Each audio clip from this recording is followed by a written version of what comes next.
Finally আমাদের Yamaha RS-100টা ready হয়ে গেছে। আমরা এটার কার্বোরেটরটা ক্লিন করছি।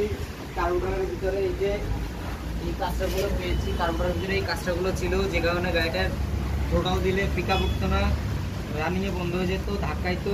সো আমরা কার্বোরেটর ক্লিন করে কার্বোরেটর অলরেডি ফিটিং করে ফেলছি। সো এবার আমরা গাড়িটাকে স্টার্ট করে দেখাবো যে গাড়িটা কিকে কিকে স্টার্ট নিবে। তো সবাই দেখুন।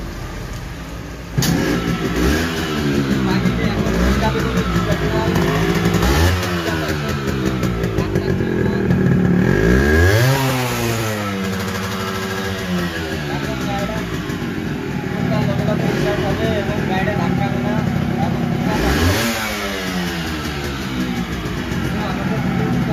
ভালো লাগে আমাদের চ্যানেলটাকে সাবস্ক্রাইব করে ভিডিওটা শেয়ার করে দিন এবং আমাদের ভিডিও যত পারেন তত শেয়ার করে দিন।